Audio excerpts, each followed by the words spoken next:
Hey, welcome to the Healthy AF podcast. We all know that health is complex and multifaceted. Amy Chang and Fran Paradine are here to break it down, talk it up, and learn from a whole slew of really amazing guests. Fran and Amy are both health coaches, and just like health, their practices and viewpoints are individualized. You'll hear different takes on the same information as they discuss all things health, and you'll learn with them as they talk with guests who explore all different areas of health. Every episode will be fun, informative, and entertaining. If you like what you hear, please follow us and subscribe so you never miss an episode. All right. Hey, everyone. Welcome to the Healthy AF podcast. Amy and Fran here. And we are excited to be back. Just the two of us. There's always fun stuff that happens when just the two of us are talking. So we are... You know what's going to happen now. Just the two of us. We can make it if we try. I mean, when I'm holding my mic, I told you, when I hold my mic, right? karaoke comes out. So what we thought we would do today is just throw out some things. As coaches, we hear repeatedly from our clients when they come to us about their struggles, and there's definitely things that span most of the clients we see. And so we thought that there would be a lot of people who can really relate to it, and hopefully we can give you guys some ideas and brainstorm together to come up with some ideas that have been helpful for us and helpful with some clients.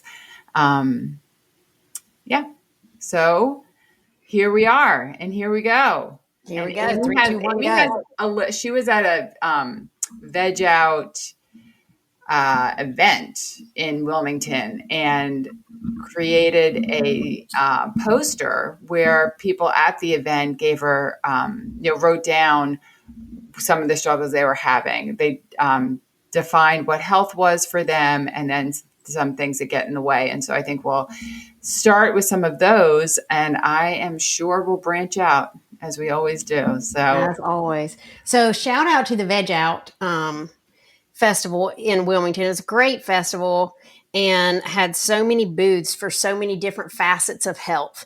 So that was a wonderful event. I think that was the second annual. So look forward to a third. And they let me be the first speaker. So I got to get up and give a little spiel on the 4 steps that we always go through with people that always make a difference in their health and their lives. And I made a poster that says, what does health mean to you? And what challenges your health? And gave people Post-it notes and let them put that up there. And then one lady so sweetly pointed out to me that I had misspelled health. Oh, no. I did. I left out the flipping L. It looks pretty. I used the markers. It's so pretty. That and so when she so said it, I was like, funny. Oh, dang. I had to squeeze in an L. It was like the perfect way to start, your first festival as a health coach is to misspell health when you're a health coach. I was like, that really? is funny. Come on, Chang. Okay, so you want to start with what health meant to people first? Sure, go over it. Okay. So being able to play. Big one. Ask me who put that one up there. You. Yeah. Feeling good about myself. Feeling good inside and out. Being vegan. Exercising to feel good. Stress, eating for happy. Oh, I think that was on a challenge. And no pain. What does health mean to you? No pain, exercising to feel good, being vegan, feeling good inside and out, feeling good about myself, and being able to play. What can you add that you hear from your people consistently that is the core of why they would want good health anyway? A lot of people say just to feel in control, to kind of feel back in control of their health.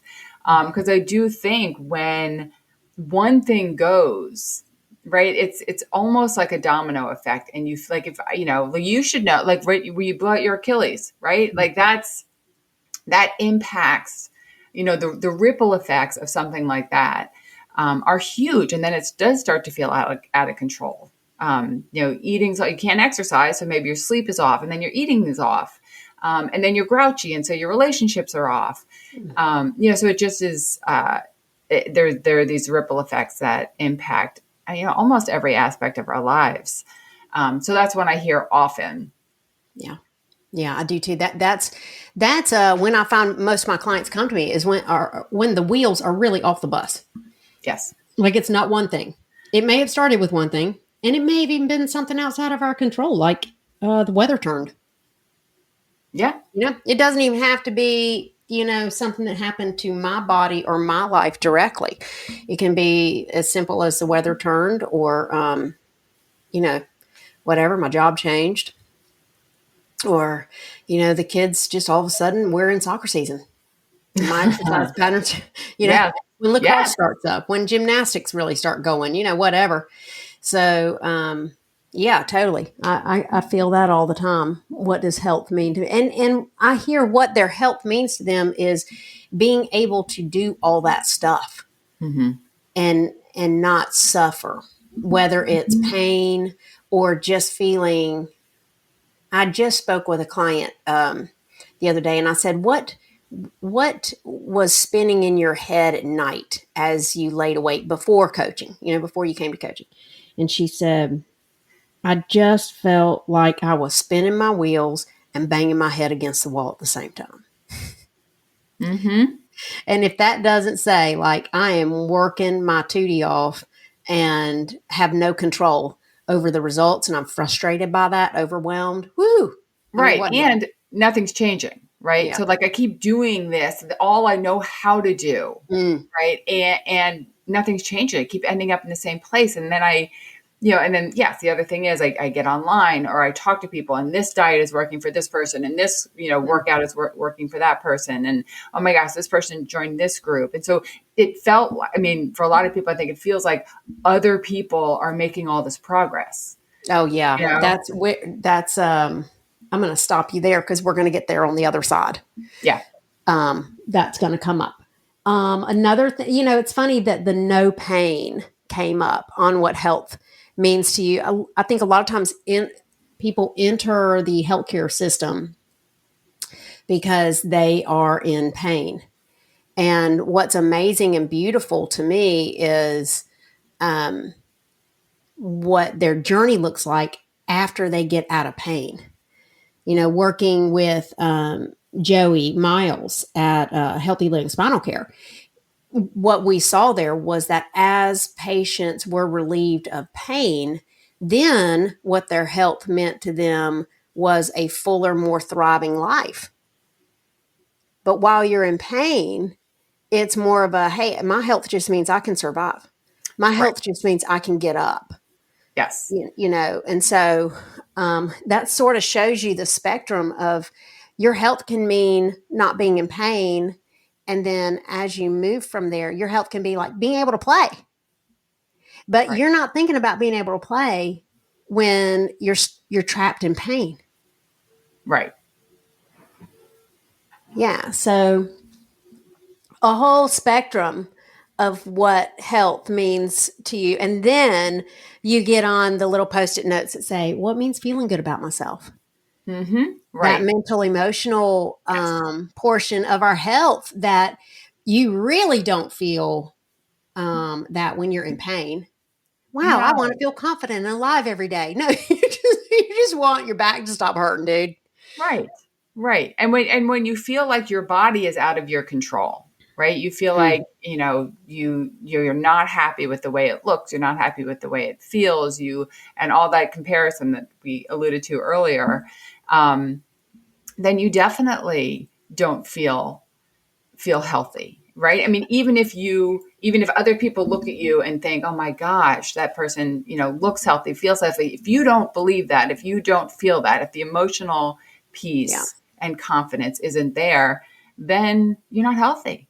Okay. So I'm really glad you said confidence because, this, as we all know, I've been working on my control.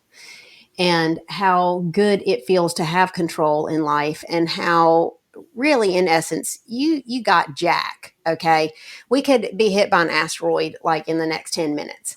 So you can pretend to yourself that you have control, and that feels all good and stuff. But there are so many things that we can't control, that we try to control, that keep us head banging against the wall, feet spinning wheels, right? And so I find with my people that I work with, they do come to me with their wheels off the bus. They do feel like their health has just spun out of control from one little seed to like the whole tree with the branches and the leaves of, it started with diet. And now it's diet, exercise, sleep, stress, relationship, all that stuff. And what I find in working with them is, as they create some results out of the things they can control, after we identify the things they can control and start making some results in those things, their confidence, but their trust in themselves goes up. And as they trust themselves more, that need for control both is met and also dissipates. Right. Yes. Agreed. That when you believe that you can handle things, right? That when you believe that that kind of whatever comes along, you're going to be okay. Yes. Then you can let go of a lot of that anxiety and, fear about the future, and therefore need for control. Okay, can we say that? Okay, so I know that when you and I get talking, we can get like way up. I mean, this is our work and we do this every day, and we do this for each other. We do this individually. It's a very self-reflective, self-aware space between the two of us. And that's not everybody. I'm so grateful for the training that I've had and the discipline that I've had on making that a part of my life. It's a great tool. But let's just dumb that down for the people who are like, now, what did they just say? So say what you said again. It was brilliant. Okay. Now I kind of forget how it all went, but the gist of it is a lot of our fears or a lot of our anxieties and that need for control is all meshed together, right? So if we instead of feeling like I need to control, my gosh, what this Thanksgiving dinner is going to look like, or, like how everybody's going to interact. If I can just trust that whatever happens, we're going to be okay. I'm going to be okay. And I'm going to be able to handle kind of whatever comes at me because I have trust in my abilities. I have trust in the way I manage my emotions. Even if I'm upset, I trust that those around me I'll be able to articulate it. They'll be able to hear it and receive it. So I think that when you are feeling kind of in that space where internally I can manage this stuff and externally I've kind of created, or I'm part of a system that can handle what comes along, then it's much easier to let go of the anxiety and the fears for what's going to happen and what you cannot control. I love that. Okay, so when you trust yourself more, you can ease up the white knuckle grip on having control in your life. Yes. There you go. That's the nugget. That's the nugget. And you know what? I'm going to say this right now. You don't develop trust by just deciding you're going to trust. No. It is an experience of yourself. How do you experience yourself? And you experience yourself as capable and confident and trustworthy by the decisions and actions you put in place. Absolutely. And a lot of it is slowing down, right? Slowing it down. So you're not just reactive. One of the things I work with clients a lot is creating the space between, an event and your reaction. Okay, let's get that real. Creating the space between, I know I don't want to have more than one piece of pie, and walking into Mama's and there's pecan, chocolate chess, and pumpkin pie. And before, just the little tiny space before I slice into all three of those, Right. just to check in. And I Yeah. may decide, you know what, I'm only going to have one piece, but it's going to be a Right. third of the chocolate chip. Yes. But so, the skills that need to be in place in order to do that, right, are kind of multiple, Yeah. right? And going into it with a plan, going into it with okay, I only want to have one piece, but what's that going to look like? And what am I going to feel like when I'm walking back into my family of origin? Right. Which brings up all sorts of stuff for everybody. There's just there's so many things to consider. That one example of pie. And I really want people to get this. Here's nugget number 2. Nugget 1 was, when you trust yourself, you can release the white knuckle grip of control of your life. Yep. Nugget number 2 is, if we are going to make this kind of behavioral change, it takes about a half hour to plan that. And I'm not kidding. At least. Yeah. Because that's a multifactorial kind of attack. It's a 86-pronged attack on your senses, your emotions, your habit, your tummy, your, Yes. all of those things. So, if you haven't taken that time and then you go in, and I had a friend of mine this week tell me, give yourself some grace. You're going to have a slip. I'm trying something really, really challenging for me right now. And that was what she said to me. She said, hey, you're going to have a slip. So make sure you give yourself some grace. And without that, 30-minute preparatory, plan of attack, you probably are going to have a slip. Absolutely. And even with it, right? So even with that, like, there's so many things that can come up that will derail you, and do derail me all the time. Me And too. so the other piece of it is, what do you do with that slip up? So when you slip up, then what happens? How do you make sense of it? What do you say to yourself? And that's also going back to the trusting yourself, right? I agree totally. Yeah, because things are going to happen, and you're gonna do things that are, one, out of your integrity, and two, not in the plan. Yeah, no, it's not in the plan. Right. Full disclosure, I'm not making those plans this year. This year, I am making the plan of cut loose, baby girl, and on Friday, you may have to do like a full day fast. Okay. Yeah. So that's your plan, right? Yeah, So for then sure. you're going into it with some grace, with some leeway, and a way to get back on track. Yeah. Right. I can't do a full day fast, so that wouldn't be my plan. But I think for you, that's what's working, because you don't want to go into it with all of these rules and expectations and all of this thinking. You want to go in and enjoy. So your goal for that meal or that time is to just enjoy the time with who's around you. And I'm assuming, but I can't wait. Yeah. I'm so excited. This is the first time I'm going to have all three of my kids all together in the same space. And I am like over the moon. Yeah. I'm over the moon. I cannot wait. Yes. Yeah. So who wants to have rules and be thinking about so how many slices of pie you're having? No, this mama is cutting loose, and we're gonna party down. Yeah.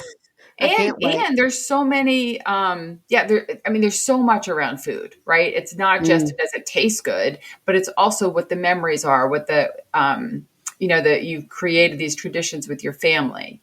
And you don't want to miss out on those. It's such a multifaceted thing, thus the half-hour planning. I wanted to give... That's your goal. Yes. So being clear about what inside your goal. Yes. And that is what I wanted to say. When third nugget of the day, keep your eyes on the other side. So the other side of that decision to take one piece of pie, and actually only taking one piece of pie, there's something for me on the other side of living by that commitment to that decision. And that is confidence, increased trust in myself. Yes. Not feeling bloated and nasty and gassy. there's something over there for me. And if I keep my eyes, I've said this a billion times about that morning bike ride that I'm not able to take quite yet, but there are lots of days I got up and I didn't want to take that bike ride, but I knew who I was on the other side of that ride. And that is what I wanted. So, Yes. there's a commitment to, I want to eat the pie because it tastes good. I want to eat the pie because our family always does that. I want to eat the pie because it's easy and I want to have an easy day. But there's another commitment but I want to have one piece of pie because who I am on the other side of maintaining that decision is confident and trustworthy and powerful and healthy and moderate and a role model and like all those other things that you make up for yourself, right? So that's, I think when I see my clients overcome challenges on decisions and really make big wins for themselves, they have been very clear and very present to the other side of that decision. Yeah. Yes. And that's, I know we had a podcast on James Clear and Atomic Habits, but that's what he talks about a lot is who you want to be and then act in that way. Right. I mean, and it's the small things over time that build that trust, that build that confidence in yourself, that, allow you to screw up and then get back on track. Like, okay, that decision was not in line. I mean, if I want to be this person who is, when I'm 80 years old, running around with my grandkids and doing that, eating 3 pieces of pie is not in line with who that person is. Eating 3 pieces of pie repeatedly is not in line with who that person is.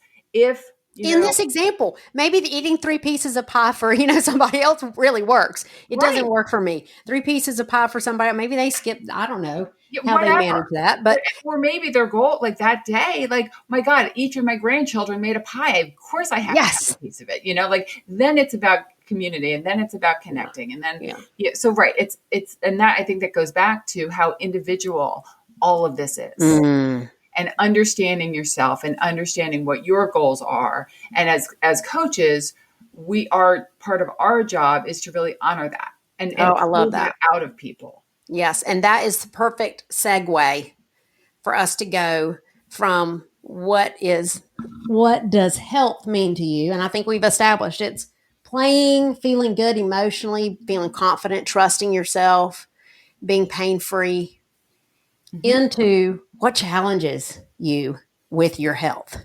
Yeah. So the Post-its that I got up here are, let's see, let me figure. Oh, mine was motivation. That was the big one that I put up there, just staying motivated.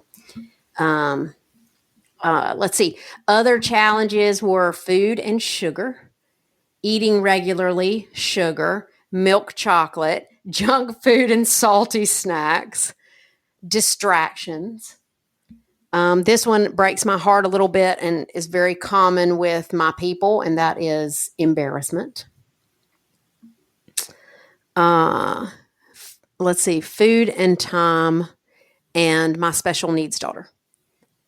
So we got a lot of time up there, and we got a lot of just the pull to foods that we don't think we need to be eating. And how do we not eat? That's the challenge, is that we're distracted and pulled and not motivated enough not to eat the sugar and the junk food, processed foods. Embarrassment and my special needs daughter.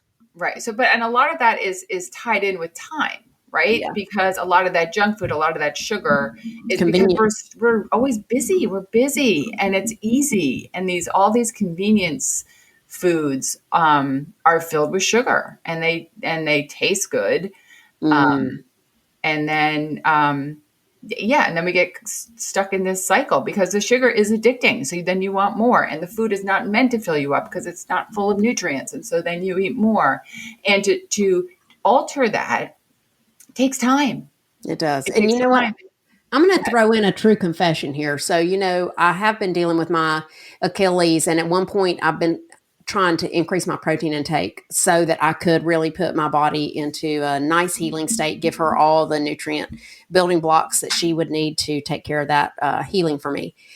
And I kind of sort of fell off the wagon. I've been really hungry. My body is up to a lot of stuff when with the crutching around and the scooting around and the crawling around. And so I just sort of started eating whatever I wanted to eat.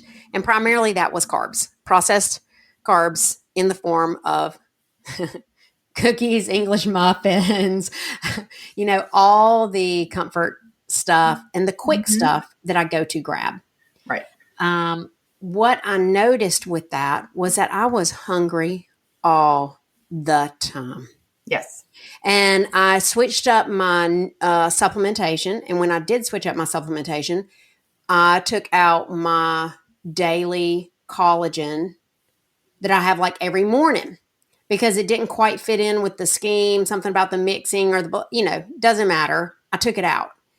And then when I looked back on like, wow, I've been eating everything but the legs on the table and it's all been carbs. What is up? I'm like, oh, ding, ding. It's all been carbs. And for me, when I eat carbs, I just want more carbs. I'm not filled up. I know this about my body. And I took out my protein that keeps me nice and full.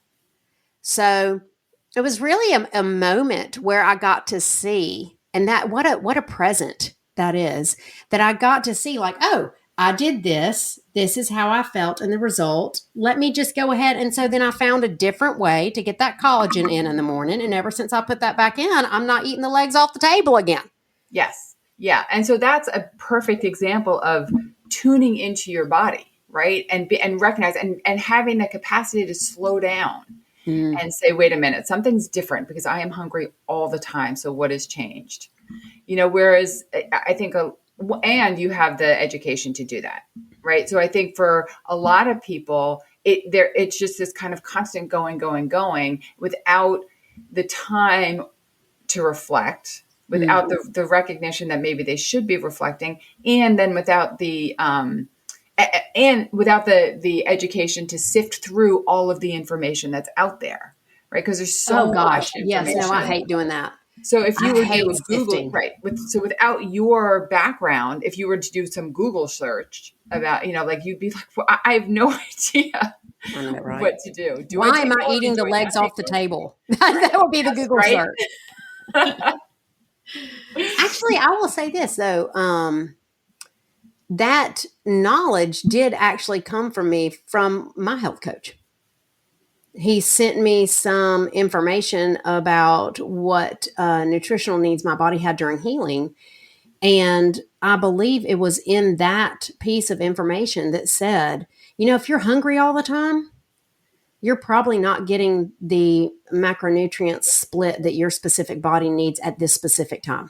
And that's what had me look. So yeah, you never know. And actually there's a key piece in that is that at this time, because what happens is our needs change all the time. So it is a kind of a constant need to reflect and a constant need to be like, something feels off, and then taking the time to do it. Okay. So let's pause right here because I feel like we're about to give people way too much, and we're on 3 nuggets. And I think this is a 4th. And this 4th is like, take some time to reflect. And the complaint on what challenges your health is time. Yes. So let's both, I'm throwing down the gauntlet right now. All right. Putting you on the spot that I know you enjoy being on. I love it. Love the spot. Let's both give 3 ways that are either ways that we have taken time to reflect or our clients have chosen to take time to reflect that have been workable for them in their lives or workable in our lives. Maybe somebody can pick up on that and take that time to help them. Okay, 3, 2, 1. You go 1, I go 1. We'll go for 6. 3, 2, 1, go. Woo, 6. Okay. Well, I mean, the first thing for me, and it's really over the past probably year and a half, 2 years, I've started to get up just 10 minutes earlier. Mm. So I'm creating the time. Like I felt, and it's quiet in my house. Right. And so I take the time to breathe. I'm not it's kind of meditation. I'm trying, but it's a quiet time where I am just tuning in to my body, what my body feels like. And that took, that I actually am a morning person, but it meant I had to go to bed earlier too. And so there was a lot of planning that had to go into it. And it's not every day. I mean, there's certainly days when, but it's a priority to me. And I feel like it has very much helped me be more in tune with myself throughout the day and with what my body's needing. And so I think and it doesn't have to be a lot, you're just creating a space. And for different people, it's going to be at different times of the day. Morning happens to be the quietest time in my house. And so that's what works for me. But other people, so recognizing that it doesn't have to be a huge thing, right? 10 minutes. And it could be 5 minutes. So you personally take 10 minutes in the morning to gather your thoughts in quiet. Mm-hmm. Okay. I'm going to throw a super simple. My client found great success when she utilized the client log that comes back to me. So she would just sort of write up whatever was in her head. And that was maybe 3 times a week. And so if you look at the core components of that, she's taking time 3 times a week. She's sharing it with another person and she's writing it down. So, and the goal, is the goal to create more time? Like what is? The goal is to reflect. Okay. And take the time, set aside the time to reflect. And that's how she accomplished that for herself. It was about 3 times a week. She wrote it down and she shared it with another person. And that really worked well for her. Okay. Yeah, that's a good one. And so actually, this is something that I don't do, but I've heard from several clients that works for them is like Bible verses. They'll take one Bible verse, and there's books that do it. There are groups that do it, but I think it's small enough, and taking one verse and really thinking about what that means to you and how do you apply that to your life. So that's worked for several people I know. That's awesome. My aunt gave me a pack of cards for Christmas last year, and they were like, they were motivational, like spirit level cards. And every morning I pull one out and read it. And it just gets me focused in on my aunt who loves me and on who I want to be that day. And usually my good choices and decisions come out of who I am being for that day. But that takes me, I don't know, 10 seconds. And here's the helpful trick. They're in my bathroom. Right there. Okay. So you can also translate that onto like where are your Post-it notes. Yep. I've got several notes to myself in my bathroom on a bulletin board. And my thyroid medication, my morning pee, and my motivation happen, right in that space. Yes. And I think that's a great idea. Like to tie these to, to tie a new habit again. Habit stacking. Right. To something that you already do is big. And so actually Dr. Amen, who's like the brain guru, starts every morning by saying, this is going to be a great day. This is what I get to do today, and so you're starting. It's not it's so much reflection as mindset. You are. Don't you think that leads you into some reflection? Oh, absolutely. Because then it gets you thinking about what you're looking forward to, and even stuff that you're not particularly looking forward to. Like you get to do it. Yeah, your body's working, and what can I learn from it? Right. So you're going into it like, what do I want to get out of it? I don't really feel like cleaning the kitchen or cleaning the garage or whatever it is, but what can I get out of it? What am I learning? What can I do? I mean, I could listen to a podcast and learn while I'm, so there's just, it is a different way of starting the day, a different way of moving through your tasks, and, and taking advantage of what's in front of you. Yeah. And you may decide to turf some stuff. Oh, absolutely. Mm-hmm. Yeah. Yes. Yeah, for sure. For sure. Okay. I think that we're up to a 4 or 5. Okay. So for me, wait, no, I think it's your turn. I said cards. No, that was my Oh no, you said, oh dang. Okay. It's my turn. And this is the last one. Yeah. So I will go right for the jugular and be vulnerable as always. I have really worked diligently here lately on a 3-pronged approach of self-reflection and awareness, prayer, and empty meditative time. So throughout my day, particularly if I notice that I have my panties in a twit, anytime I'm irritated, anytime I'm judging someone else, anytime I am wrapped in negative self-talk, I find that with some of my clients, the negative self-talk happens way before the reflection starts. And if they can just realize they're in negative self-talk and, oh, wow, I've got to reflect on something and actually look at, what all was going around in that situation. And that's sort of how I use those 3. I listen to like what my body is saying, what my thoughts are saying. I really get honest about what I've been doing. Like, really, how many English muffins have I had, even though they do have sprouted grain, like really getting straight about that. And then taking a time to ask God for help. Mm-hmm. I do that. I ask God for help. I ask him to have mercy on me because I know I've been sinning. That again keeps me real honest. Mm-hmm. And out of self-talk. I don't feel bad about it. There's no negative talk and like, hey, I've been really screwing up here and I'd like some mercy and some help. Yeah. And Amy, I think what's important about what you say is that you notice, right? You notice when you're in a bad place, you notice when the negative self-talk, and that's huge. And I think for me, when that happens, the first thing I do is just take a deep breath, right? The first thing I do, because that alters my brain chemistry, that alters the chemistry in my body. And so take a deep breath into my belly, blow it out slowly. So then I'm also re-engaging the part of my brain that's not spinning, right? I'm re-engaging that thinking part of my brain. And then you can do all of those wonderful things. Yeah.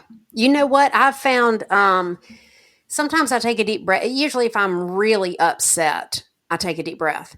But a lot of times, if it's something that happens all the time, like if I notice that I'm judging somebody, it's just like I almost start laughing. Like the minute I notice, I'm like, oh my gosh, wow, I'm just in your business. And I'm doing it again. Right? Yeah, I'm doing it again. Yep. My bad. I don't need to be in your business. That's not my business. And then I can go into like, okay, wow, that was what I was hearing, feeling, thinking, doing. Hey, God, please help me recommit to this is not who I really am. Right. And then being still just for a breath or two. Yep. To listen, to like, well, what else might I do instead of judging that other person constantly? About me. Or myself. Right? Yes. And that's the difference. It's not about the other person. It's about me. Yeah. Well, what is it about me that's making me feel insecure, that's making me feel threatened, that's making me feel that there's scarcity in the world, that I then need to judge them. Right. So, So that's the reflective piece. That's always, so you can't move. You can't move until you recognize what you are doing. The only person you can change is you. Yeah. The serenity prayer, man. 24/7. No. Okay. So, and I don't want to step over the tag on what challenges your health is embarrassment. Yeah. Okay. Because that really breaks my heart. Yeah. Yes. I do feel like there's so many ways we can go. And this has been a very chock full. It has. We really, listeners, we tried not to chock full it. Yes. But we're only up to 4 nuggets. I but they're good nuggets. Each They are one of good those nuggets. could be its own separate podcast. I know. But maybe we should go back, listen to this, and then podcast up each of the nugs. Maybe. Yeah. Okay. But let's focus on embarrassment. So that, because you have, like, when you say it and when you talk about it, I can see that it resonates. Like, you feel for your God, clients. it does. Because I've been there and it's painful. And when you're embarrassed of yourself, when you can't stand in your decisions, your behaviors, your body, and own it, Yes. man, that is so painful and it's immobilizing. And Yes. that is why a lot of my clients come to me in it, because they have not been able to move forward.